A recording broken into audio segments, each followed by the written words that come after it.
And the links, of course, will be in the description for all the socials. Instagram for @the_spot2talk, Twitter @the_spot podcast, YouTube @the_spot2talk, and SoundCloud the spot to talk, as well as TikTok the spot to talk. Every time I said the spot to talk, it is number 2, not the word 2. Let's just get back into it here real quick. Of course, ladies and gentlemen, boys and girls, everyone listening, this is the Spot Podcast. Of course, I'm one of your hosts, Yeezy Yan. This is N Mighty Young. Yeet yeet. And of course, it is a lovely day today, the day after 420. Hopefully all of you blaze it up. A lovely day. How's your day been, man? It's pretty out here in the WA. Oh, no. Even yesterday was sunny, I believed. And then after that, I don't know. I feel like today was just colder, like as I was outside, especially like once it reached like 5 p.m., 4 p.m. It said it was 60 degrees, but it didn't feel like it. It was really cloudy, like really windy today, you know? No, definitely sunny, and like all that shit with like the weather you just said, it's definitely true. It's too cold out. You still got to wear a jacket, even though it's sunny out. I kind of like that weather where your car's an oven once you leave it all sealed up, you know? Yes, no, definitely. That way, when you have it sealed up, it's going to be cool, you know? You're not going to have to go through like just sweating your ass off. Lovely. But getting into it, of course, this is Power Hour Season 2 discussion. We're not really going to summarize it, only because if you've watched Power, this is kind of going to be an open spoiler, but in the sense like we're going to discuss it, just characters, deaths, plots, stuff going on, basically the cast, whatnot. Where do you want to start? Because I really don't know where to start the ball. I got you. So from what I could remember about season 2, I believe it picked off right after James almost got shot at Truth by Pink Sneakers, correct? Pink Sneakers, yep. And of course, we later found out hired by Kanan. Yep, that's exactly where we last stopped. I believe, like you said, that was the end of season 1. So from there, I just remember James, like, you know, he was with Angela, you know, he was also with like just, you know, that's also when Tommy found out about Angela, right? When he killed Nomar.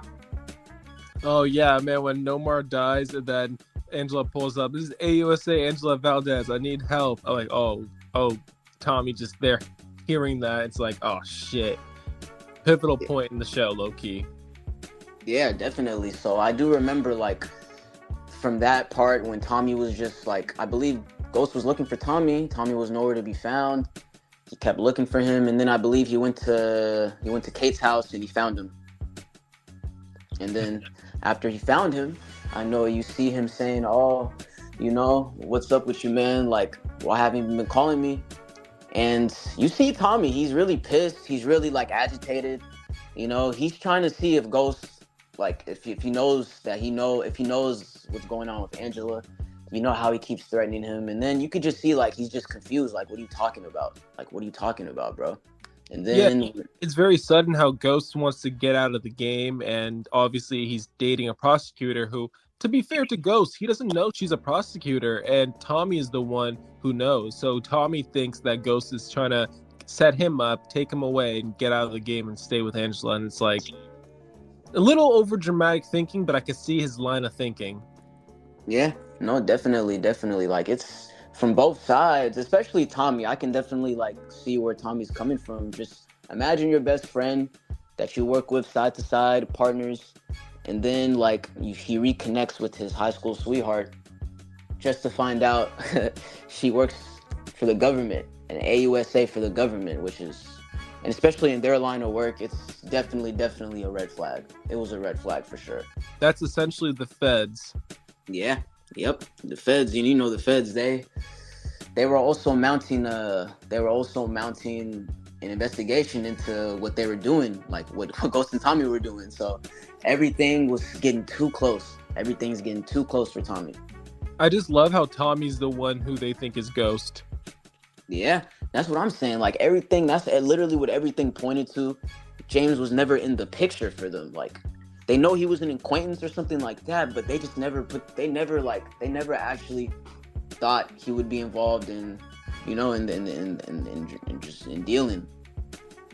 Yeah, remember, it's not illegal to be friends with criminals or people who've had a past. Keep that in mind. and I think that's what the prosecution team or the feds are trying to go for. Essentially, he's like, James is such a close friend of Tommy. He obviously knows what's going on. To be fair, you could still be friends with someone and not know what criminal enterprise they're running. You know what I mean? Yeah, Tony Soprano's a prime example. I think people know he's a well-respected figure in the city of New Jersey, but they don't know his capabilities, what he's able to do. So he's able to blend in basically and kind of stay out of the criminal organization, even though he runs the organization. yeah, that's facts. That's facts. It's like, wow, like trying to, you're trying to like blend in, but at the same time, you're trying to like get out. You're not trying to be noticed or seen, but some people, they just have that persona, bro. Like it doesn't leave them. And Ghost, I mean, he's playing it smart. He's realized he's at the point where he has 3 kids, a wife, a side chick in Angela, and he thinks the stars are aligned for him to kind of leave the game. And this is a theme throughout the whole show. Small minor spoiler, he's always trying to get out, but something keeps pulling him back in. He just leaves the game. He wants to leave the game, but the game forces him back in, either through his own actions or someone else's actions. Yeah, and then also I remember like when that happened, Truth was also shut down for a little bit when Holly got shot. So I do remember like when all that happened, when he was reopening, Truth, like it had to be under the ownership of Simon, because he had to like didn't he lose his club to Simon at one point, like during that time, and then I think he didn't Simon give him a chance to buy back the club with the profits. Yeah, 20% or something. That number, that marquee number, like James has to hit this number before he can get back Truth.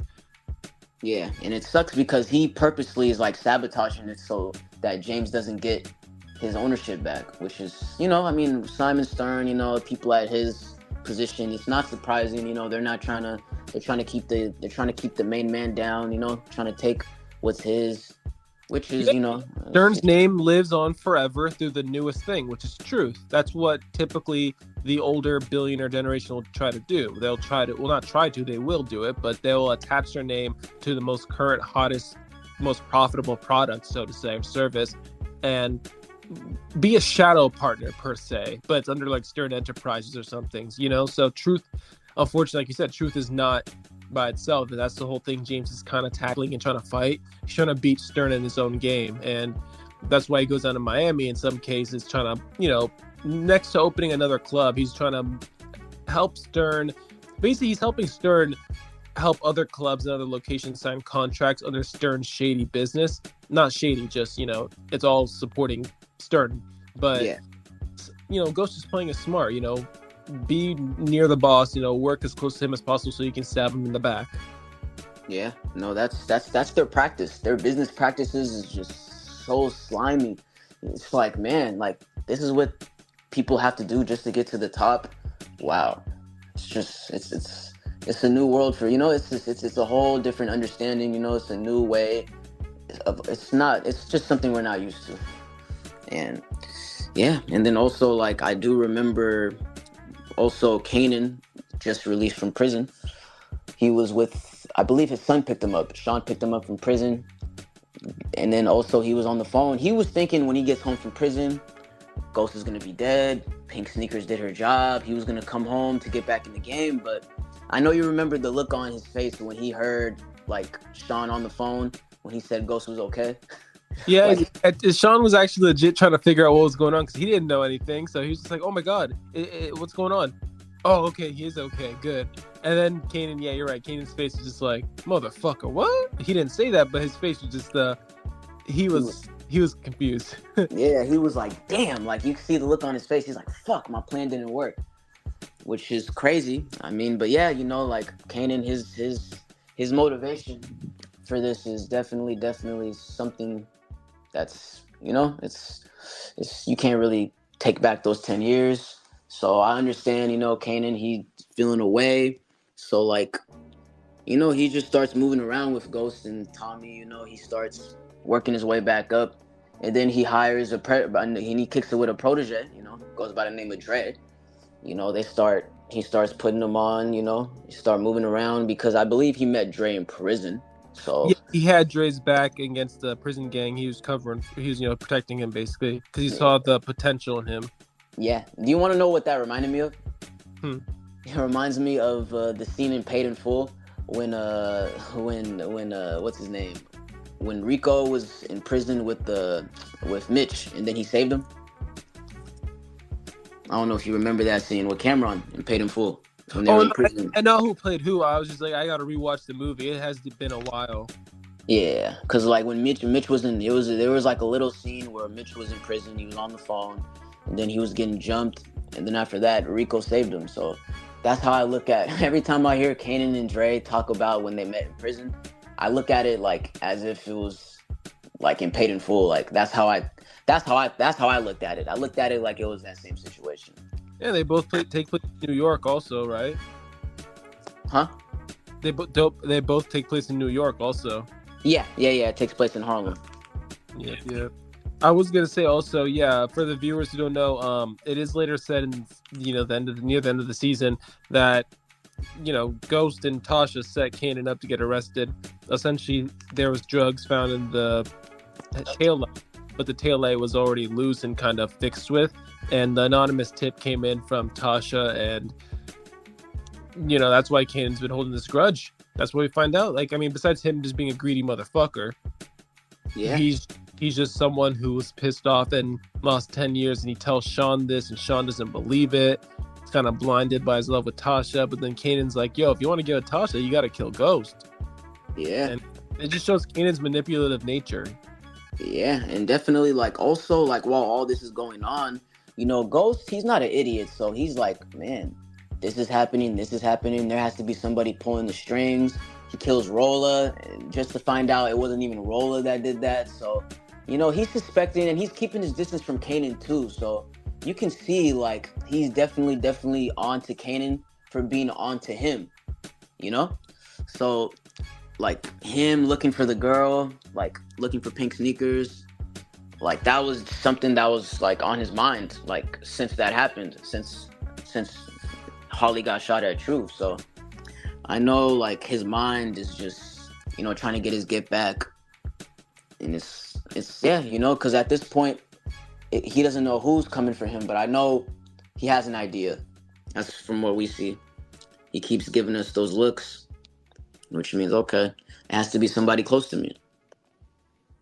Yeah, no, Ghost, he's a smart person, because that's, like, one of the reasons why keeping Kanan at bay a little bit.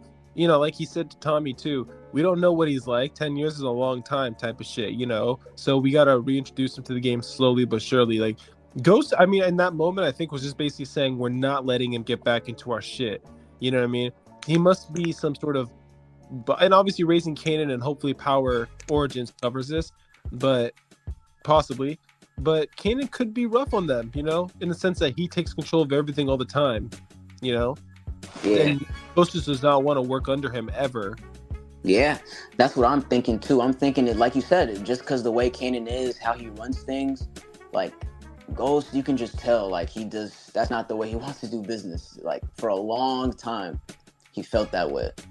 I can only imagine in Power Origins, when they put the point of view from focus on Ghost and Tommy, I can see if they do run into Kanan, or even in Raising Kanan, right on, that I can see Ghost catch massive bodies. Same for Tommy. And the reason I say is because Kanan's probably going to put them up to it. And remember how, Ghost is trying to be a perfect businessman, trying to be legit. He had to put Kanan away because, at the end of the day, man, Ghost could have been set up for life in prison soon by Kanan, having to deal with these murders, crimes, and shit like that, No, that's big facts, bro. Big facts. Like, Ghost was always looking ahead when it came to Kanan, bro. He was always looking ahead, like, what is this guy gonna do? How is he gonna do it for us? Like, he loved Kanan like a brother. He always said that to Tommy, but just the way he felt about how he was getting things done, he knew he just didn't want to live with that type of, like, with the aftermath of that. Because it was always like Kanan was just doing he was just doing whatever, And also with Tommy and Kanan's relationship, I like it because it's like little brother, big brother, but the little brother's too blind to see the evil that the big brother is. You know what I mean? That's facts. That's facts. Like Tommy and Kanan, and again, this is after Tommy gets arrested, and we're kind of just jumping all over the place. But when Tommy's off his case, we'll just say it like that until we cover it. He goes to Kanan, and Kanan tells Tommy, and Tommy doesn't believe. He's like, "Wait, what? You were set up by Ghost?" You know, and even though Tommy was aware of the reason Kanan went away, he just couldn't really believe that it was Ghost up until the point that he got set up. But he was just trying to get close to him, you know, obviously to set him up for Ghost to kill him.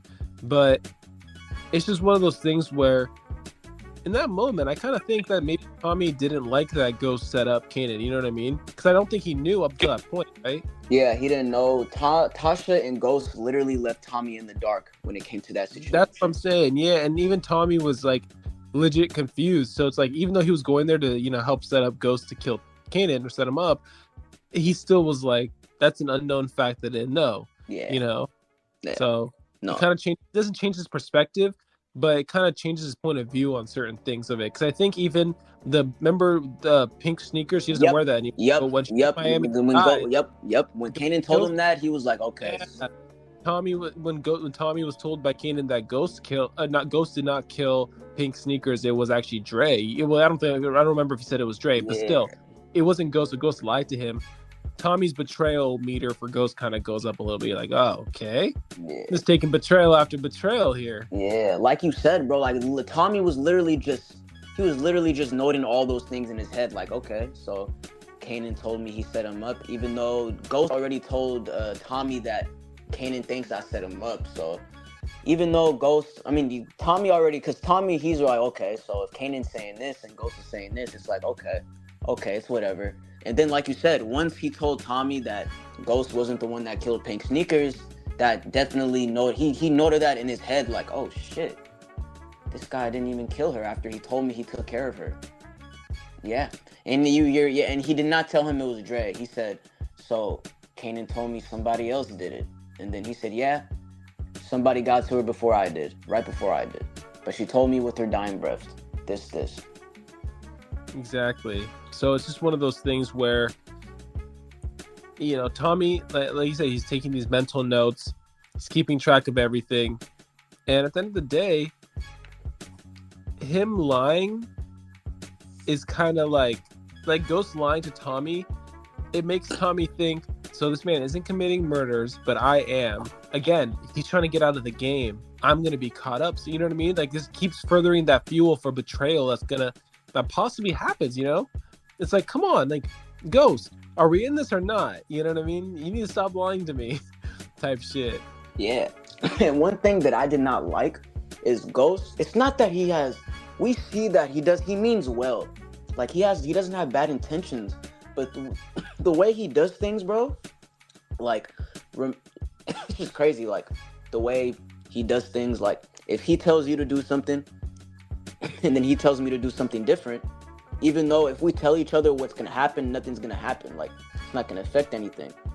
I'll just be like, okay, why can't I just tell why can't I just tell Yeezy, like, to do this? He'll be like, don't worry about that, okay? Like, he'll just do certain things to get to his goal. Exactly, and that's the overall mission at the end of the day. Yeah, and then, yeah, like we said, so with Kanan, you know, holding that grudge because about him, Tasha and Ghost setting him up. And then, like we said, when Ghost went to Miami to try to kill her, pink sneakers, he was looking for her. And then Dre got to her first, which was crazy. And then, before she died, she told Ghost with her dying breath that Rolla was not the one that, you know, that set him up. So before she dies, at least she gives him that clarity that Rolla didn't do it. So now he's guilty that he had to kill Rolla for nothing. In those dying breaths, I wish she just said the name. Oh, yeah. That would have been crazy. Why would you play the guessing game as you're dying? It wasn't, you know, this person. Well, no, it wasn't this person. Like, yeah. Bro, the name. Say the name. That's what I'm fucking saying. Like, come on. You could have gave him, if he found out, he could have took care of Kanan like a long time ago. Like that. We're gonna redact that because we don't know. Oh, never mind. Ignore that. Ignore me. I know. Yeah. I had to think about that for a second too. I was like, damn, I think I fucked up. Ladies and gentlemen, this is gonna be a hard part to cut out, but if you don't understand, basically, he did say that Kanan was the one that hired Pink Sneakers, and we did know. For some reason, I had the mental blank note to think that it was a spoiler, but don't worry, we're all good. But Yeah. Going back to that, Dre cuts it. Dre moved like a ninja, bro. I was not expecting that. Did you see how he was running in the dark, like right when he saw her running from Ghost? Yeah, I was so surprised. Damn, he got to her so fast without Ghost even seeing him. I was like, shit. I was like, fuck, this guy's a ninja, bro. I was like, okay, early Dre. This guy Dre, I call him Mr. Dre. Because he's looking like Dr. Dre. I don't know what the hell I'm saying, bro. But he definitely... It's the day after 420, and I bet you're high. He definitely earned his stripes, though, for sure. Definitely. And then... No, Dre was definitely someone to look out for in terms of this show, because he's I don't know what to say, but he's mysterious, and this was a great way to, I don't want to say debut like his first episode, but it was a good way to introduce, like, okay, this guy takes orders from Kanan, but he's legit, he's not a rookie, like he knows what he's doing, just the way he moved and everything is like a silent assassin at night, Yeah. like he knew what he was doing. No, that was definitely like the introduction to Dre was definitely something to look for. And like also undying loyalty. He got undying loyalty to Kanan also. Facts. That's his bro. second Literally, command. whenever Kanan says, "Man, I'm gonna do him," or someone from the crew is like, "No, bro, I'll do it. Let me step. Let me get." Bro, okay. Yeah, it's like, okay, toughen it up. That's a shooter right there. Big facts. So one thing also, when Tommy and Ghost, they find out about Angela, about her being at AUSA, because originally what she really wants to do, her and her team, they're trying to really get logos. Like, that's the main target for them. He's the big guy, the connect. Yeah, he's the big fish that they need, So, it's pretty much like Angela and her team, they're investigating Tommy, who they believe is Ghost in exit. Pretty much the connection to Lobos, they think starts with Tommy. So they think getting to Tommy is going to get to Lobos. And then... And Angela's trying to... She's not hiding evidence, but she's trying to do 50-50 of avoiding to see if there's any evidence for Ghost or James. But at the same time, also asking, like, hey, was James St. Patrick here, or do you see him? You know what I mean? She's been doing some... she's indecisive. Does that make sense? She doesn't know whether to believe him or not, because of his association with Tommy, though. Literally, like, all of this is just... It drives from literally just association. That's how people paint pictures about other people. It's like, wow, you never even seen this guy Ghost or James. Y'all have never even seen him eat breakfast before, and you guys are just gonna assume that he's this and he's that and he's this, which is crazy, bro. But like, I remember like Angela, like she was on Tommy tough. It was crazy, and then they go, and then I believe they went after Holly. They tried to like get her to talk. Oh, she held it down. Yeah, I remember when she was because remember when she was in the hospital recovering for her wounds and stuff. So I remember, like, as soon as she recovered, like, the FBI has been on her. And then after that, that, it's just like, wow. They're trying to get Tommy, this, that, just snitch on Tommy, do this. In their minds, they think that they can get Holly to snitch on Tommy, saying that I believe it was when she recovered from her wounds, they just started to question her really, really, really tough. It's fucked up. Yeah, just think about it. Like, literally all because she got shot, and literally all because Tommy's her boyfriend, and she works with, that whole inner circle that they can just, come and ask her like dumbass questions. She's I thought she was gonna rap, but she held it down. So, during her interrogation. Yeah, I remember she was talking to Angela, correct? They kept saying, just snitch, just tell us everything you know about Tommy. You're not going to get in trouble. This could be really bad for you.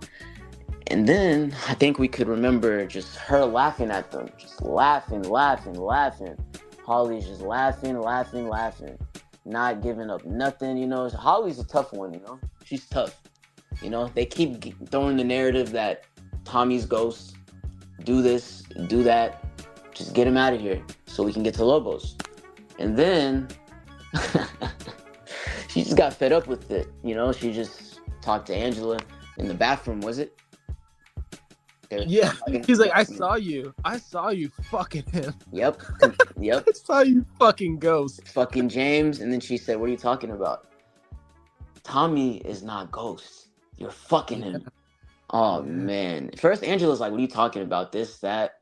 And then, like... It made sense. It made sense. She's piecing everything in her mind. She's just in the stall, just going crazy. Going crazy because of what she heard. It's just like, wow. It's wild to think. Here's the thing. It's wild to think that, like, Angela was trying so hard to not believe it was Ghost. And in that moment, she had to just believe it because Holly, if she wasn't willing to break under pressure in the interrogation room, but willing to just go all out at Angela and say, you know what? I got nothing else to lose. Guess what? You're the one who's actually been fucking the real criminal this whole time. She didn't say it like that, but you know what I mean? You're fucking Ghost. You're the one you've been chasing all this time.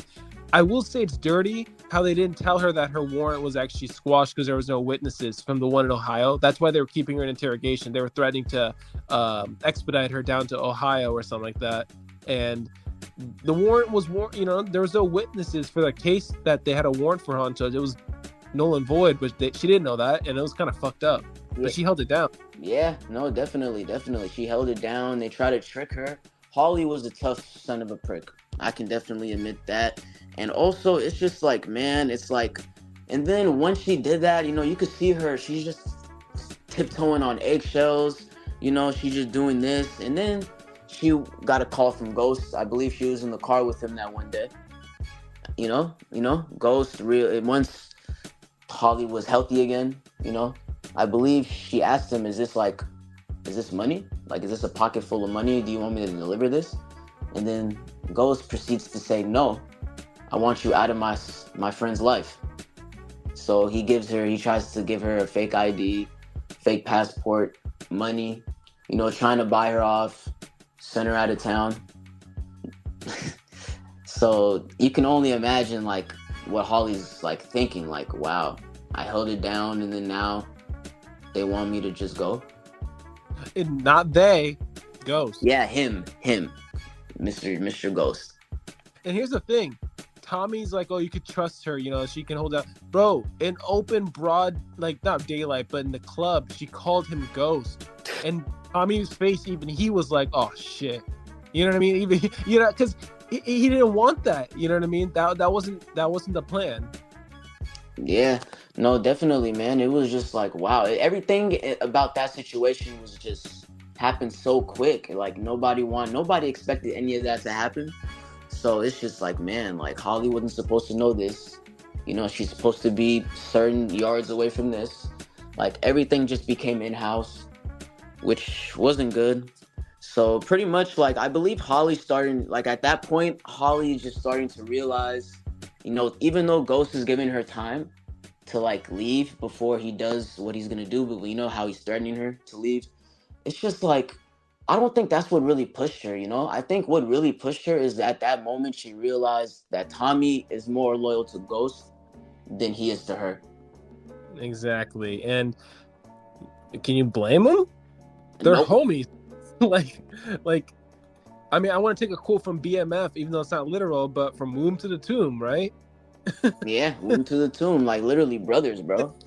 I don't know if it's explained in this season or before, but in later show, but Tommy and Ghost, they've been growing up since they were kids. Ghost watched out for Tommy in the neighborhood, because he was only white kid and stuff. It's emphasized. So it's a thing where Tommy not only had to learn how to scrap, but he had someone like Ghost watching his back in a place where Tommy was outclassed. And to have someone like that in your corner, that's a brother for life. Dare I say, blood or not, you know what I mean? Yeah, no, definitely. And then, so she just decided to say, fuck it, I want to get the fuck out of here. So she just goes, I believe she handcuffs Tommy to the bed. Remember that? She handcuffs this man to the bed, saying, oh, I gotta go. And then after that, she told him about talking to the police. Mm. And then he said, "Why would you do that, Harley?" Like, Tommy's just going nuts, man. I was like, man, you just have to, you can't do nothing but feel bad for Tommy, man. He's always trying to make himself happy, but people in his life just always, they try to ruin him so that they could be, I mean, what they're trying to do, like, they're trying to say, of course they're trying to protect him, but at the same time, if it means ruining him to protect him, that's what, it's like they don't care nowadays. No, Holly's interesting character. That chain scene when she handcuffs him to the bed is like, oh wow, they're gonna get kinky. And then right when she told him the news, I was like, oh, Tommy's gonna flip. I was expecting an Incredible Hulk moment, where he just snaps the post off the bed and just chases her down or some shit. Like, I was scared because like you saw the beast in Tommy's eyes in that moment. He's like, get the fuck back, you know what I mean? Like, bro. That was nuts. And then I forgot, let's get to Tasha, like her whole dynamic, she's trying to just, wait, what were you saying? No, nothing. I just said she's a bitch. Go on. Oh, Tasha? Yeah. At this point, season two right now, I feel like she's just trying to be a good mother. She's trying to hold it down. But she can't really do that, with what's going on with her family. It's not just them, though. It's her, too. Like, she can't just blame everybody else and just blame her husband. But, a lot of it is just her being upset with Ghost cheating with Angela, And then, like, she's just trying to navigate through that. She's just trying to understand why her. And then, I believe once she found out Angela was an AUSA, even though her and Ghost had been butting heads about this, she tells him, keep fucking her so that she won't tell. He said, okay. Yeah. He was just like, why? He said, the more you give her what she needs, the more she's gonna want to trust you, and then that's gonna protect me and the kids.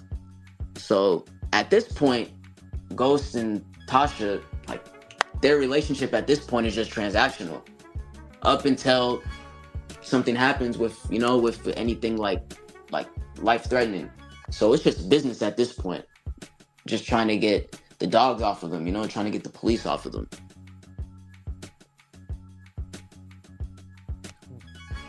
This whole season too. Let's look at the prosecutor side too, right? The cop side. Greg Knox. Oh man. Yeah, right now, Greg is helping Angela look for Holly and stuff right now, I believe. Yeah, Greg, and then I believe this is their introduction to that prosecutor named Mike Sandoval from California, from that side. I believe he came to the southern, the Eastern District. I forgot which district they were in, but the New York office, because he was in the California office. So, some new prosecutors are in the mix, trying to solve this case, trying to get rid of Lobos, Lobos.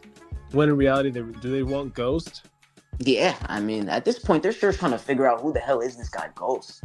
Even though they have some suspects, they're just still trying to juggle that piece. They're trying to juggle the Holly piece. It was just a juggle up and down situation for them this whole year. That whole season. It was just like, wow. Like, it's definitely. And it's crazy because a lot of them work in the office. That's crazy, huh? Most of them work in the office. And it's crazy. Like, when we're watching this, just like, wow, this is what they go through? And I really think, here's the thing. I think it's going to be nice to see the realism when it comes to prosecution in court of law. The reason I say that is because I'm not saying Law and Order isn't realistic. They are. I love that show. Law and Order SVU, great show. But Power really capitalizes on the prosecutorial, I want to say, especially during Tommy Egan's case when he gets arrested. Yeah. when the prosecutorial like misconduct, the evidence, the stages, the chances your lawyer, when Proctor tells Tommy to just shut up and listen, Tommy's like, no, I need to tell you something. Proctor's like, no, shut up and listen. When your lawyer tells you that, you shut up and listen, because they're there to represent you and they know what the fuck they're doing. You know what I mean? If anything you say in the courtroom openly, even if you just speak out loud, can be used against you. So it's one of those things where, you know, in the Proctor's case, he steps the fuck up. And do you want to explain how they retained Proctor? Yeah. They retain him. You know, we're gonna get to how they acquired him in the first place. You know, we're gonna get to that. We're gonna get to that shortly, I believe. I forgot when you're saying that. I'm like, oh damn! And then before you said that, I'm like, oh shit. A lot more. Yeah, a lot more than we thought happened in season 2. Yeah, it's so crazy. So during all that whole situation with like, you know, like Tasha, you know, at this point she's just trying to protect her family when she finds out Angela is the feds. And she tells the same thing to Sean too, I believe, right? After Sean told her that this is Angela, all that, it's just like, wow. You know, they just got to put a fort around the family. And also, while all this is going on, Tasha is doing some things of her own with Sean. Fucking Sean. She's fucking the help. Wow. She's damn near her fucking, isn't that her nephew pretty much? I mean, we talked about this before off air, but he's like at least, I mean, in this show at this point, you know, we said that he's at least 20, 19. Tasha turned 30 at her birthday. So in 2014 or 15, I believe. So, you know, we got to say maybe a 10-year difference. 10, 11 years? Yeah, I'd say a 10, 11 year, because they do make some small mention of college boy, you know, so he could have been an associate's degree 2 years, right? He seems like a smart fellow, you know. I'll just say it out there. He looks like a smart person, head on the shoulders type thing. I would say, especially under Ghost's influence too, he definitely went to school. But I would say, yeah, 10-year difference. Let's just make it even. So I would say crazy young, but the 20 to 30-year-old part isn't as bad as most people would make it sound, but it is kind of like, you know, maybe a couple years older, you know what I mean? But it's interesting. Yeah. So pretty much like with that, it's just like, man, it's just like these relationships, the age gaps, everyone has their own story. It's like, wow, everybody's just going in their own direction, like of storiness. It's just, it's all fun. And then I believe with Lobos, you know, his whole thing, he's just trying to link with Tommy and Ghost, trying to link with them so he can also just collect what he's owed before that meeting. That's really what he's trying to do. Like, he's been on the phone with them, and then they finally get together. But while all this is happening, it's just like, wow. Like, he comes to New York. And then also, I believe Lobos had a plan to, like, exterminate them. That was the plan, I believe, to get rid of Ghost. But yep. I think once he found out that Angela was a prosecutor, overall, like, associated with Ghost in some small way, he told Tommy and threatened him, said, yo, I trust you that you didn't snitch on me, but I need you to take care of Ghost. He's trying to, because I think Lobos made a point. He has nothing that he can offer Ghost. Ghost just wants to leave the game. There's nothing. Yeah. I was talking about, like, even before that, you know, even before the meeting and stuff, like, that was the whole point. He was just trying to get rid of them too. Like, once he got his money, like, before he got arrested. So, yeah, so pretty much, like, before that meeting, it's just a whole lot going on, you know. It's a whole lot of just, like, Tasha and Ghost, they're navigating. And then also, Lakeisha is also getting into it with Tasha about Sean. Which is they're having a power struggle of fucking the help. Who would have thought two grown women? It's crazy, huh? No, it's crazy to think that, like, I mean, Sean's a lucky young fellow, first off, but at the same time, it's just one of those things where I don't know how to explain it, but did Sean actually want to leave with Tasha, you think? Like, was he actually ready for all that? That was his plan. His plan was, you know, like, oh, I'm trying to start a new life with you. I don't need this. This is not me. I want to go to a different city, different state. That was his mindset.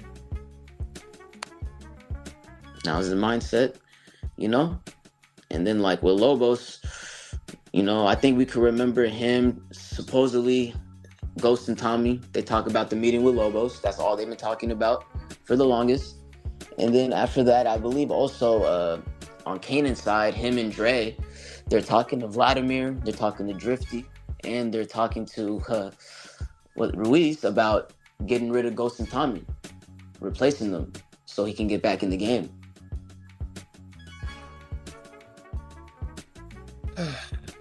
It's a crazy dynamic. There's so much going on in this season.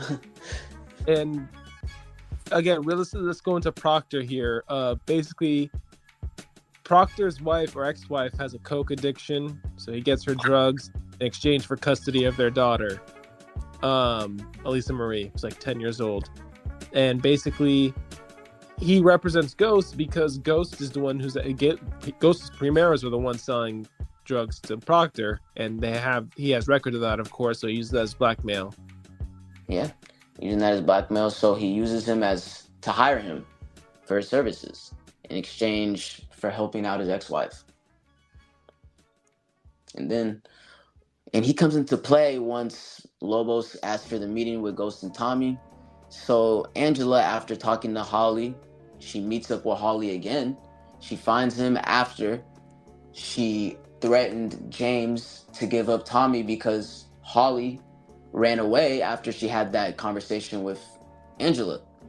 So she didn't believe what James was saying since they're looking at Tommy now. They're questioning him, they're looking at him. She doesn't believe him until James gave Angela Holly's name, the fake ID and everything. And then she said, proof right there. Yeah. And then she said, why did you do that? She said she was in trouble, so I helped her out. That's what I do. I'm a nightclub owner, Angela. Great cover too, because that's real. They know how to get fake IDs. They know how to spot fake IDs. They know where it comes from, all that stuff. So, yeah, you got to know the business, because at the end of the day, fake IDs can get you in trouble and get your business shut down. Yeah, definitely. That shit can just definitely mess everything up. So he was brave enough to tell Angela that. So, she was like, oh. So she finds Holly, and then she asked her again, so why did you tell me that James was Ghost? She said, I was lying. So pretty much before that, we know Ghost talked to Holly to tell her that she's lying about that, to tell Angela that she was lying the whole time about that. So that was crazy. I was like, wow. So now Angela's back at square one. But even though she decides to clone James's phone. She decides to clone his phone just in case anything pops up. And then as she's looking at his phone, she sees that there is a meeting. And they believe this is the meeting that they've been hearing about with the Connect, Lobos, and his distros. So she's using her head, she's thinking, okay, this has to be it. She doesn't want it to be right, but it's like an answer you don't want to be right, but you're struggling to find that answer. No, exactly. Like you're trying to avoid the answer sometimes too. Yeah, it's like you're trying to avoid it, but at the same time you want to answer it. So pretty much we see Angela. We see that Mike Sandoval and Cooper Sacks, Mike Knox, everyone, they have a certain location. They have the task force ready. They believe they're going to catch Lobos red-handed during this meeting. And then last second, as Angela looks at James's phone, she looks at this address. We see that she tells the team, she tells Mike, and she tells Greg that I have the right address. This was from a last-second source. So they had no choice but to act on it. They needed something. Yeah, they needed something. They had to act on that information. So they get to the hotel. They bust in. They barge into the hotel room. We see few people get apprehended. We see Lobos get apprehended. We hear shots before that as well. So there was definitely a shootout beforehand. And then as we see the dead body, we see the body that's covered. The ambulance is taking. Angela, she's kind of frightened that it could be her loved one. It could be ghosts. So she looks, and it was somebody else. And then she hears somebody yelling, and then we see that Tommy gets captured, gets arrested. And then he's just yelling at Angela, "Oh, I'm gonna get you, Angela, this, that," threatening her. You can see she's shook. It's like, wow, It's like now they're like, okay, Angela had the right address. Then she's still not satisfied because this doesn't answer her question that she's trying to look for from what Holly was telling her earlier in the season. And then we see Ghost looking over, believe it was one of the higher floors of the hotel. So we definitely see that James set all that up to see if the feds was onto him and to see if Angela was watching him. I believe that gave him his answer. All of it. And again, this was we talked about earlier. He's very tactful. He knows what he's doing. Yeah, he knows what he's doing. So he just had to maneuver from there. But since then, now everybody's head is on a swivel. And then we also see that once Tommy goes inside, we see him in court. And then we see the lawyer that James hired, Proctor. So now this ties into what we were talking about earlier in the episode.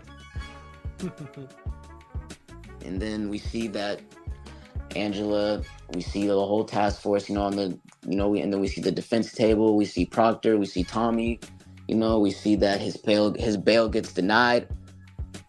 It's just like, wow. If you're in Tommy's shoes, you're like, wow, where's James? He was supposed to be at the meeting with me. Why isn't he here with me? After knowing he's the one that hired Proctor, the lawyer for him. So Tommy's mind is going through a whole lot right now. He doesn't know if Angela and Ghost set him up or if this is if it was just a mistake.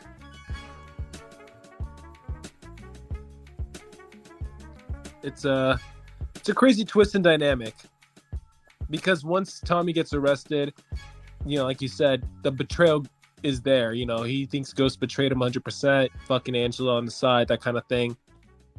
And when the verdict for Tommy to be immediately released due to the sketch, the illegal sketch, I guess you could say, that was completed by Ruiz's daughter, one of the distro's daughter.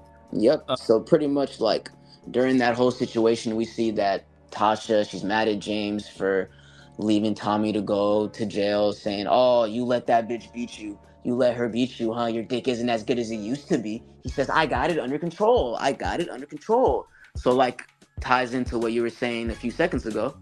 He went to, he was staying with Angela in her apartment. So he was able to steal that sketch. And Angela knew she fucked up. Yeah. Pissed off at Ghost too when Ghost you stole the drawing, that fucked me over in court, and Ghost is like, "I'm not gonna let you take Tommy. You can have Lobos, but not Tommy." Yep. And then that very moment, even though I believe in 205, that was the episode I believe she was told by Holly that James is Ghost. I feel like in that episode we thought that was her confirmation. But I feel like that was the validation, that moment when she was talking to James saying, "Oh, this, that, why did you do this? You fucked up my career." He's saying, "I can't let you do that. If you listened to me in the first place, I wouldn't have had to do this." And then she said, "Oh, just tell me." He said, "Why would I tell you the answer? Why would I tell you the answer to the question you don't want to know the answer to?" I believe that was her validation. That alone kind of should have told Angela he is Ghost. Yeah, I believe that was it right there for her. Yeah, she had to have known. There's no way to not have known. That was very simple. Yeah, and then so once the sketch was stolen, once it was shown in court, we see Greg Knox, we see Mike. Everyone's disappointed in Angela. Like, what the fuck? How can you let this happen? How are they gonna just, destroy your evidence like this. Even Mike, he's just like, wow. Even Greg's even more pissed. She just made all of them look stupid, especially after having the right address and then turning around and having that happen to them. It's just a red flag for everyone. It's just a big question mark on top of everybody's heads, especially Greg. Greg Knox. Yeah, man. So pretty much like with that, it's just like we see now that Greg storms into Angela's office. He tells her, okay, so I get what you were doing this whole time. So you were protecting your boyfriend, James. Because this whole time we thought Tommy was Ghost. We thought he was the one that was working directly with Lobos. But no, there's no way he's calculated enough, smart enough to run a business like this. You're going to have to tell Mike, you're going to have to tell the team. And then, without even having any evidence too, he's just pressing her about this information. Hardcore. And then also he's noting that you just have the location out of nowhere. So her having the location, he told her that you have to give it to Mike. And then she told Mike that it was a different source. So she gave Mike and Greg two different answers. And then we see Greg, that drew his suspicion like to the roof. And then after that, she tells Greg, I knew about it this whole time, but I was just trying to get evidence. Tomorrow, let's go to Mike's office and bring James down. We're going to bring Ghost down. And then we see, and then, continue. Sorry, I was just saying she was motivated. Yeah, she was motivated. And then after that, the next day, we see Greg get called into the office by Mike, thinking it's going to be about James, about the evidence that they have on him, that they think they have on him. And then we see, the introduction to Donovan, Agent Donovan, a friend of Greg's. Also, he's part of the team. He was there to listen in. And then they asked Greg about what happened with Angela. And then he was thinking it was about James. And then after that, they said, so why were you following her? And then he told them, well, I mean, I wasn't stalking or anything. I was just trying to get evidence on our suspect. He doesn't even read the room at this point. He doesn't realize, like, yo, bro, that you're fucked up. This is a private meeting. Why do you think we called you here? Yeah, like literally, like he's still nonchalant. He's answering the questions like he isn't a suspect. You know what I mean? And what they're investigating on him, which is basically Angela thinks you're stalking her. Yeah, like literally, like the conversation he had with Angela and the conversation she had with Mike and the rest of the team were two completely different things we're seeing just by looking at the way, like, they're looking at Greg. Like, you can just read it in their eyes. And then Greg is, like, confused. And then after that, they're like, okay, so why were you following her? And then they're like, Greg finally looks. He finally puts his head together like, okay, I know how this looks, but if that's what she said to you, she is lying. And she's saying this because I think James is the real Ghost and that he is the prime suspect. And then, we see that Mike, he just shrugs it off. He tells Greg that, well, she had the right address when we had the wrong address. She might have been going out with James. She might have been doing some weird things, but she wasn't aiding and abetting. She wasn't doing anything illegal. But what were you doing? So there was pretty much no evidence of Angela doing anything, but there was a lot of evidence of Greg stalking her, Greg following her, even though he was following James, but she spinned it to where where Greg was the one that looked crazy. And it worked because they suspended him indefinitely. It's all bad because Greg is the good guy, to be fair.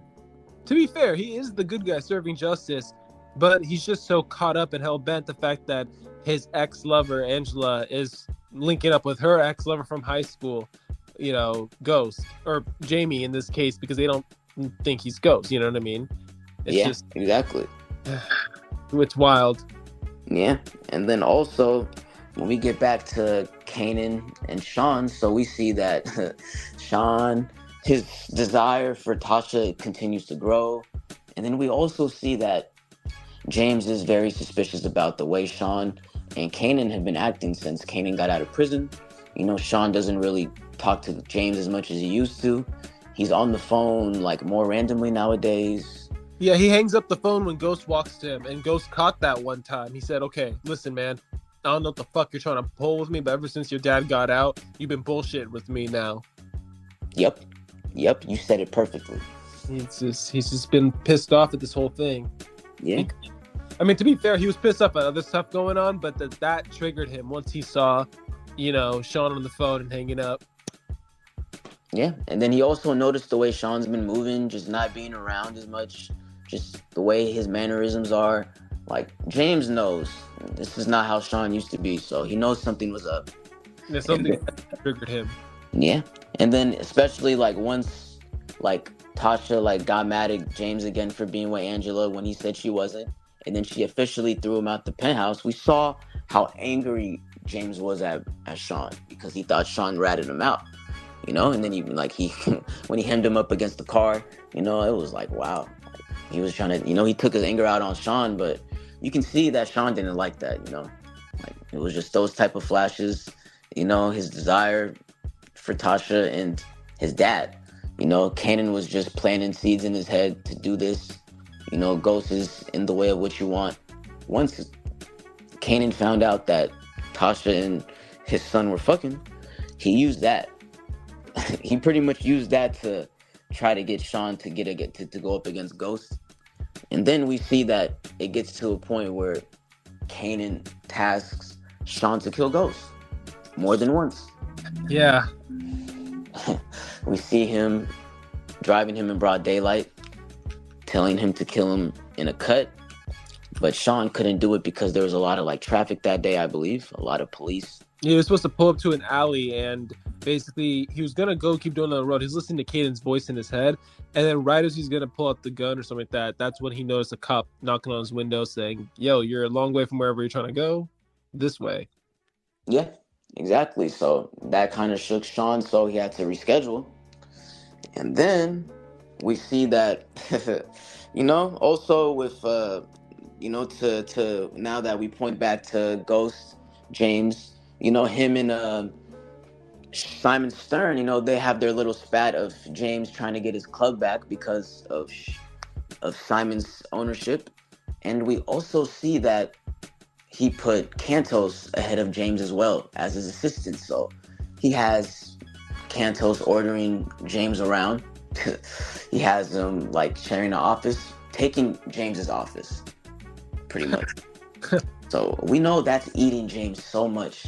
That's eating him so much. So he says, you know what? Fuck it. So he decides to see what's up with Simon Stern's ex-wife, And then I believe he finds out that from her and from the evidence that he was skimming through in the ledgers that he stole from Simon to get his hand on those.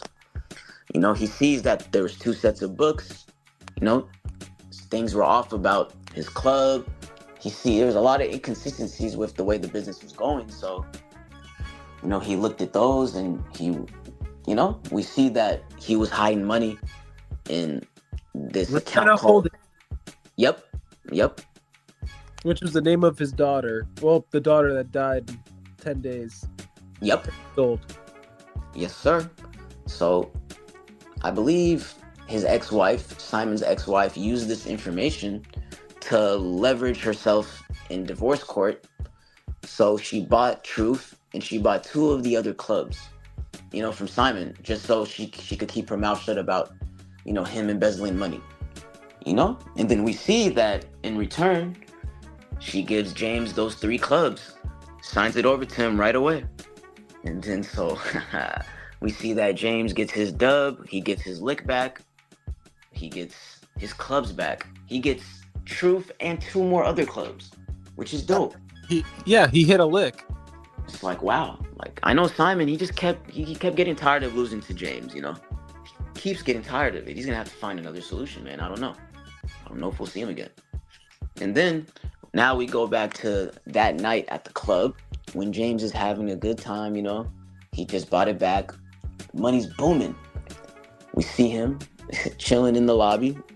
Not in the lobby, but he's in the garage trying to get the bottles, trying to help out his coworker, trying to help out his employees. And then we see somebody has a muzzle to his head. That somebody is Sean. After Kanan tasks Sean to kill Ghost, we see that Sean finally has him in the garage. James is confused, saying, "You don't got to do this. I think I already know why. It's your dad." He keeps telling James to shut up, be quiet. And he talks about Tasha. He's like, "I'm good for Tasha." And Ghost's face is like, he knows they've been fucking at that point. At that point, he's like, "Oh, okay. Say less." Yeah. He also tells he tells James, "Yeah, man, I've been having Tasha's back when you were with Angela." Like you said, that pretty much at that moment, he pretty much finds out that Tasha and Sean have been smashing. And then at this point, Sean is just talking him off, saying he's going to do something, he's going to do it. And then out of nowhere, we see James uses his experience, his negotiation skills. That wasn't working, so we see him use his physical skills. Takes the gun, just gets Sean in the chest, just like that. The tables have turned. We see Sean's crying. James has the gun to his head. Called him a fuck nigga. That was hella funny. He can't even lie. Ghosted Ghost by telling him to get the fuck out. Yeah. He said, "I should kill you, not only for having a gun on me, but for whatever you got going on with my wife." Yo, that delivery was hard. Yeah, that was one of James Ghost's best scenes. Season 2 was, I believe, his best. Because he was in his bag. He was in his Duffy. You still saw the Ghost that was able to do all the Ghost things before he was trying to go legit. The pathway to legit. He's trying to be legit. And we're able to see the roadblocks that happened on the way there. Yeah, no, definitely. It's just like he just went through so much that he's just trying to settle. But in order for him to settle, he has to keep doing. He has to keep doing for other people. Keep doing what he thinks he needs to get done. So we see all that. And then after that, he talks to Sean. We see him tell Sean just to go be a better man than your father. Yeah. So that was pretty much what Sean left with what he said. He goes back to the shop to see his dad. He tells Kanan that if you're gonna do it yourself. You're a problem. Ghost was right to put you in jail. You're nothing. You're nobody. He's pretty much James pretty much turned Sean against his own dad pretty much. Yeah, and Kanan did not like that. Yeah, he did not like that. He was like, "He turned you. I knew it. You're weak." And then Sean said, "Well, I'm going to leave with Tasha." Before he could even say the kids, Kanan didn't even give him a second to say the kids. He shoots him in the chest, the stomach. Before that, though, Sean is lecturing Kanan on how he's a bad man, and Kanan's just sitting there. I love 50 Cent's acting. He's just sitting there nodding his head like, okay, keep going. Yeah. I'm going to see. He's just like, okay. And he knows. And then the worst thing Sean could do is just leave the gun on the table. It's like, bruh. That's what I'm saying. But that shows that Sean just wasn't meant for that lifestyle. It just wasn't. It's again, as we said it before, it's not really a spoiler, but going in, if you know the show, Power Book 3 Raising Kanan, Sean, aka the rapper Famous in that show, he's one of the main characters in that show. Kanan's best friend, his homie. So it's kind of interesting to see the dynamic and going forward, just how Sean and why Sean was named that, you know what I mean? So there's a little connection between Power and the other books, FYI. FYI, y'all. Yeah, man. So pretty much with that, at that point, James pretty much knows that Kanan is plotting to do something crazy to their business. This is while Tommy is under Kanan's sway, talking to him, kicking it with him at the Soul Club, at the Soul Food restaurant, just chopping it up with them throughout season 2, so that's going to be a problem within itself. So he has to think something. He has to think quick before all the other Primeras do something weird or anything like that. So he tells Tasha they have a conversation. Tasha, she looks happy. They look like they're on good terms. But then he tells Tasha that he knows about Sean and about her getting together. And then she's worried about why. What did you do? She doesn't believe him, but he tells her, I sent him away.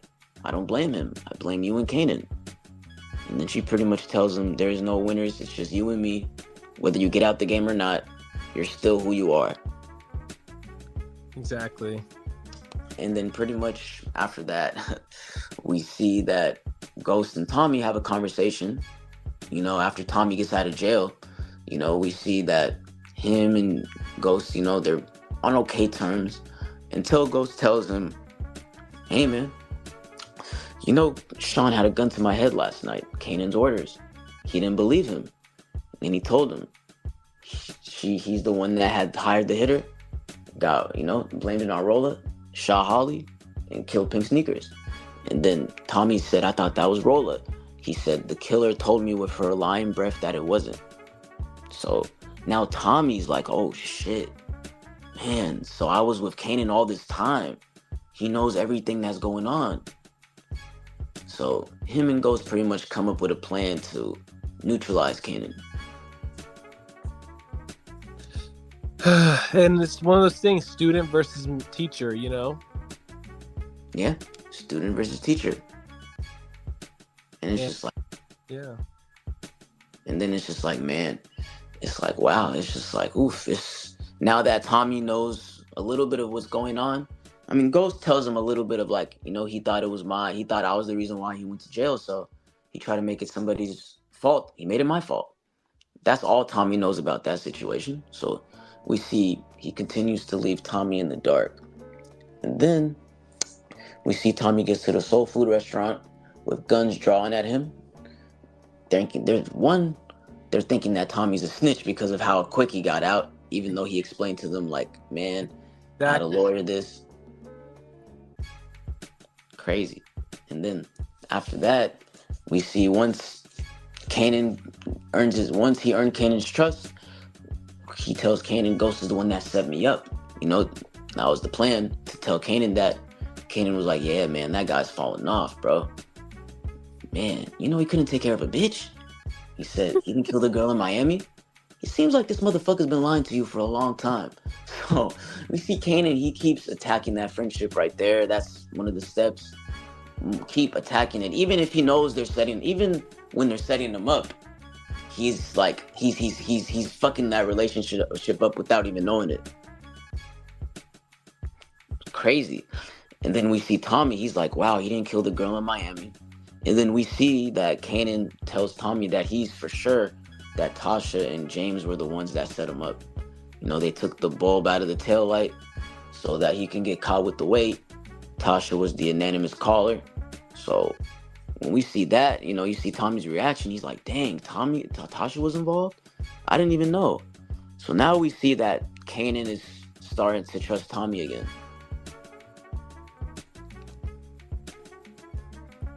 This whole thing is starting to become amazing. That's all I can say. I actually can't wait to divulge more into, season 3, 4, and 5, and 6, and the other books, because, oh boy, the characters that develop along the way are amazing. Just amazing. Definitely. And then we see that, Kanan and Sean.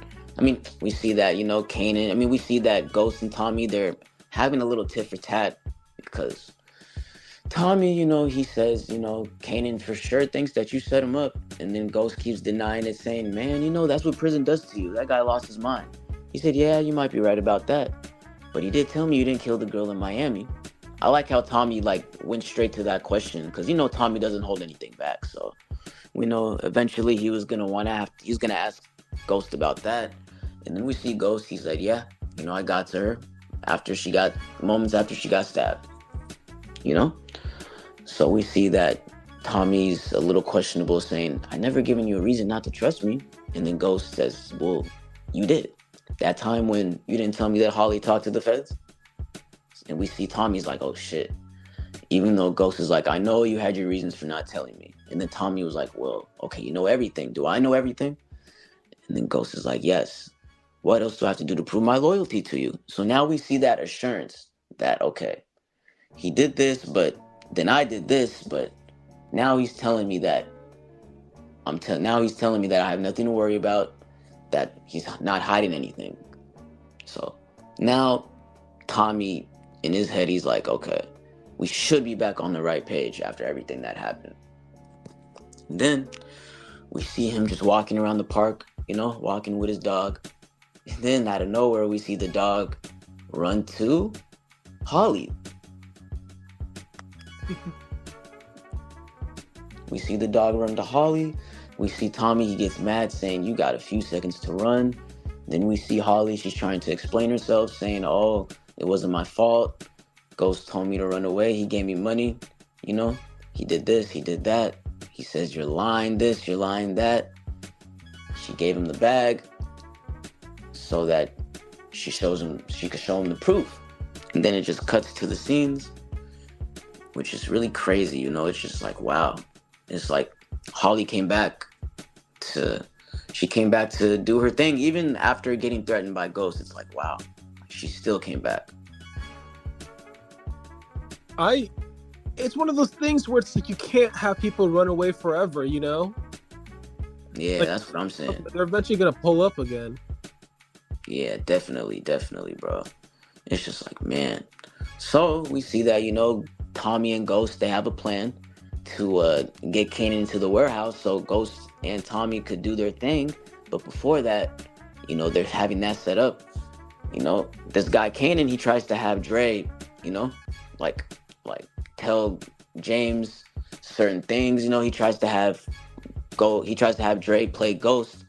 But once Dre gets into the room of truth, we see Ghost has the gun on him, saying, I know you're the one that set me up. You're the one that killed Pink Sneakers before I did. And then Dre puts on an act saying, oh man, Kanan's losing his mind. He made me do that. Exactly. He also, let me tell you this, he also made me kill, while Sean, when you sent him away, he came to the restaurant. He tried to run away. He tried to tell Kanan he's not doing this shit no more. And then Kanan killed him. And then you see Ghost's face. You see how devastated he was. He puts the gun down right away. And it's like, oh, what the fuck? He's in shock. He didn't believe that a father could kill a son just like that in cold blood. He's devastated, bro. That's how you know, man. Like, James, he has a good heart, bro. Like, he would never wish any father to kill their son. Doesn't wish that on any kid. Like, it's crazy, like, with the stuff we see in this show. And it's like, dang, it's like, wow. And then he says, Ghost, if he did that to me, if he did that to his son, what do you think he'll do to me? And then you see Ghost, he's still mad, like, the same thing I should do to you for working with him. And then we see that, he's like, I have a daughter. It's just if Dre never had a daughter, like, Ghost would have showed him no sympathy. But the fact that Dre has a kid, he sees that he has potential. He could try to work with him. He could try to see if Dre could, like, maximize his potential, for sure, to see, he could be the best person he could become. So we see, Dre go back. You see Dre goes back to Kanan. We see him tell Kanan, yeah, he bought it. He believes me. And then he says, okay, good. After I get back from this meeting with Vladimir, Ruiz, and Drifty, you're good, man. You could just, you can come into the meeting after you're done burying him. So we see that Dre sees that Kanan never really wanted him to be in the meeting in the first place. He just wanted him to do his dirty work for him. Like, pretty much all it was. Yeah. And then Dre, as he's helping him set up Ghost, you could see him in that moment in the car that he's making his decision right there. Like, what the fuck? Like, okay. Like, he definitely didn't have it in his mind to betray Kanan all the way.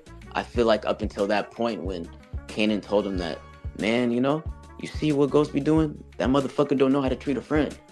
And then he just looks at Kanan like, man, you don't know how to treat me. Like, that's what I'm thinking he's saying in his mind. It's like, okay. It's like, Dre's going to want to have to do something about that. So we see that Kanan, he gets into the warehouse that Ghost and Tommy planned to get him to, that Tommy told him to go to, because The reason why Kanan was there was because Tommy sent him there, to try to get Ghost. So we see that Kanan is looking for Tommy, but instead, the doors are locked. He tries to get out. It's Ghost instead. And then he says, "Where's Tommy? He has a gun too?" Tommy's not there, which wasn't the plan. Even Kanan knows, like, why isn't he here? That wasn't part of the plan, huh? Even Kanan knows something's up. That's crazy, huh? No, it's just one of those canon intuitions. Yeah, his intuition, like, he knew something was up. He knew after the conversation he had with Tommy, I guess, I don't know. I don't know if that was it, but he just, like, he knew, like, Tommy was feeling some sort of way, I guess. So, which was the best thing that could have happened, because we got probably the best fight scene ever in the show. In the show? Wow, okay. Yeah, like, from what I've seen, like, this season. I like that. Yeah, like, we see them, they're just literally fighting to the death. They're, like, they're going through glass. Kanan is trying to choke Ghost through the plastic. We see Ghost punching him, throwing him through more glass. And then he finally stabs Kanan in the stomach. And then after that, he tries to set him on fire. And he's successful. Burns him. But then do you want to note what the fire marshal said at the end of the episode? Oh, man. Before that, I believe we see Ghost. He's waiting for Tommy to come back, but he's just at the warehouse chilling, He's thinking about everything. We see Tommy come back like he just came from a party. And then Ghost is mad, like, "I could have been killed. Where were you?" And then Tommy shows Ghost Holly's fake ID. "I was with her. You paid her to leave." And then they get into a tussle. They get into, like, a big argument. Ghost is telling him, "You can't trust her." Then after that, Tommy's telling him, "I can't trust you. You did this. You got to stay out of my business from now on. I'm going to tell Vladimir, the Drifty, the Serbs, I'm going to work with them. I'm not working with you ever again. We're going to cut you out, motherfucker." And then we see Ghost. He proceeds to tell Tommy that there's no business. All the times earlier in the episode that the Serbs, Vladimir, they were texting Tommy, that was Ghost this whole time. We see that Ghost, throughout the episode, he takes each and every single one of them out. Vladimir, Drifty. He also stabs Lobos inside a prison. He gets him stabbed. So he's eliminating the whole network. He tells Tommy this, and instead of killing Ruiz, he sends him away. I don't know why the fuck he did that. It's because Ghost cares about... I think it's people who don't deserve to die is who he wants to send away. People who got caught up in it. You never know. We could see Ruiz accidentally caught up in it because he doesn't own a boxing gym. That's true, but earlier, didn't Ruiz try to go behind their back to Lobos in season 1? Mm-hmm.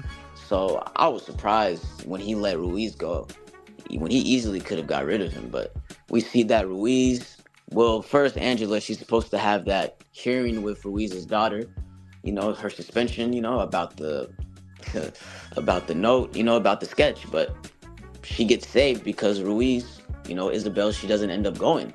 Because, we see that, we see Ruiz, he ends up taking them out the country due to Ghost's information. I think California, right? Somewhere, I believe. They went somewhere. I forgot. Yeah.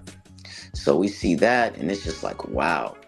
It's like, that's crazy. So now we see Tommy, he's pissed. He's like, wow, so all this time they were texting me. That was you this whole time. And you were the one writing me back. And then they drew guns at each other. We see Tommy saying, "You haven't changed at all. You're a drunk like your daddy, no mama." And then we see James never wanted to try to shoot him, but we see Ghost is getting pissed. He's turning into Ghost. He's like, "What did you say?" And then, as it's getting serious, and then we see Dre pop up from behind. He puts the gun to Tommy's head. We see that in the end of it, Dre ends up taking Ghost's side instead of Kanan's. So, yeah, we see Tommy, he's like, "Oh, you found a new bitch already? Okay." So, we can assume that Ghost and Tommy, are going to go their separate ways. since Tommy wants out the game. I mean, since Ghost wants out the game and all that, you know. And then we see that, him and Angela, they meet. Angela comes to his apartment. She sees that his face is fucked up. She tells him that Vladimir died. Everybody died, Drifty. Lobos getting stabbed, except him and Tommy and Ruiz. She said, how did you know this? Why are you the only one that survived? He tells her that Ghost is dead. I'm out the game. So he leads to believe, this is his intentions originally. Like, he's out the game. So Angela proceeds to believe him. She says, that's the only way I'm going to be with you. I can't be with Ghost. I can't do that. Ghost is dead, from what he's saying. So we see that that's his desire to leave. Then, Angela, as she's with James, trying to live out their new life, we see her, she's in the lobby. She's in, I believe, she was in the basement with no internet. And then we see Greg Knox come out of nowhere, especially since she has a restraining order on him, but he knows that there's no internet down there. So he can tell her what's on his mind. He tells her, I know what you did. You tell them lies about me. You did that to protect him. He's going down and you're going down with him. So we see that, we see that. He tells her that. So we know that in the meantime, later on, we know that Greg is definitely going to be on her tail. She knows that. So Angela's definitely going to be ready, hopefully. But, she was definitely shook by that. And then we see that... What was that about the fire marshals you were saying? Yeah. So remember what the fire marshal said? They noticed the doors open from the inside while the place was on fire. So we're led to believe that whoever was the burn victim, in this case Kanan, opened the door forcibly out and got out of the burning building. Yep. This guy Kanan survived. He was able to get out of that building. We can only assume that his body is fucked up. Oh yeah, we can. Here's the thing. It's like he's Superman in this scene. Not scene because we didn't see it, but this moment because, dude, it's like survival of the fittest. Not survival of the fittest, but the will to survive. Literally. That's literally what it was. Which is crazy. And also, we also see one of the ending moments of the episode 10, the final moments of the season. We see Tasha and Lakeisha, they get a call. I believe Tasha, she's expecting to link up with Sean. She's supposed to go out of town with him. So that's what she's waiting on. She's like, this guy hasn't hit me back. So she knows something's up. And then her and Lakeisha, they get a call saying that they found Sean's body. Which was, wow. It's just like, oh my goodness, Sean died. Lakeisha's telling Tasha, who do you think did this? Who would do this? Tasha's like, I know who would do this. So we know in her mind, she's thinking after that conversation she had with Ghost about Sean, about how he sent him away, about how you'll hear from him when he's set up, but you got to choose between me or the salary of a high school basketball coach. She actually had to think about that for a second. Yeah, I believe that was in her head. That conversation had to be in her head when she seen Sean at the morgue. So, that's definitely going to be spicy. And then, wait, what were you saying? Oh, I was just going to say, this is a surprising thing of Lobos wanting Tommy to kill Ghost, and that's going to be something carrying in season 3 and forward. Yep. We see Holly and Tommy, they were kicking it in the end, hanging out with the dog. We see that one of Lobos' men find Tommy. They put him on the phone with Lobos. Tommy's saying, oh, I had nothing to do with you getting hurt. Lobos is saying, I know you had nothing to do with it, which is why you're going to help me kill Ghost. And then, if you don't, I'm going to kill you, Holly, and the dog. He said, that's crazy. Yeah, exactly. When he says in the dog, you're like, damn, he's really ruthless. Yeah, and then while we see all this, and then before that, the phone was handed to Lobos by his mole, Mike Sandoval. Mike Sandoval. He's like, Hefe. And I'm like, oh, shit. Mike Sandoval, the man that is one of the head prosecutors of that office that works closely with Angela. The one that came from California. He is a mole this whole time for Lobos, which is crazy. It's like, wow, this guy had a mole this whole time, which explains how he gets away with so much, explains how he has a whole lot of information, how he is where he is, you know? We knew something was up, but we didn't know it was going to be with Mike, which was very surprising. Mike Sandoval, though, I mean, we'll see where it goes from here now. I mean, he's basically Lobos' right-hand man in the White House. Oh, federal, he's a U.S. prosecuting attorney that everyone knows, and he's well reputable. To have someone like that in your pocket is crazy.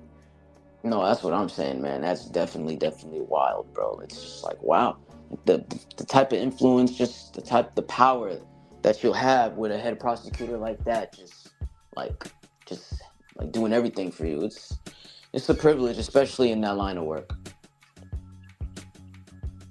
The line of work. This thing of ours.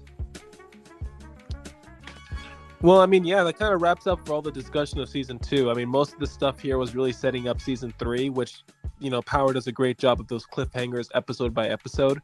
But yeah, did you have anything else you wanted to add? Shoot, nothing much besides, we got that BMF episode 9 coming out next week, correct? And then we got that Power. We're gonna have these Power hours. We're trying to get more of them on the way before this next BMF episode. So, that's the goal right now. Just striving to perfection, y'all. Yep, season 2 of Power Hour Book 1, season 2. Of course, is coming out here real quick. And then, yeah, we got the BMF discussion season 3, episode 8. You should already be peeping that here if you're hearing this. But yeah, we're basically, really exciting. Episode 11 is where we're at right now on the spot. Quite a small journey, kind of a nice, interesting road. But yeah, we're hoping to get to 20 and celebrate big time there. Yeah, no, big 20. Big 20, man. It's going to be a milestone, I know not a lot of people celebrate like 10, 15, 20 videos, but for people like us that it's relatively new to, especially when we didn't think we could do it like this, it's kind of like it puts us in a good mood. In the grind, we're locked in. Big facts. Never told no lie. Of course, and yeah, like I said, we do have Book 1, Season 3, Power Hour coming out soon as well. And then, yeah, we're peeping another show out. We'll discuss more about that, what we're going to get into to discuss that for an hour. But yeah, overall, I got no notes to discuss. Season 3 is going to be on the lookout for Angela and Ghost's relationship, Tasha moving forward, Tommy trying to kill Ghost, and Kanan moving around. So just a lot of interesting pieces to look forward to. So getting to that, that's all I gotta say. Y'all take care and have a nice day. Yep. Peace out, y'all. Peace.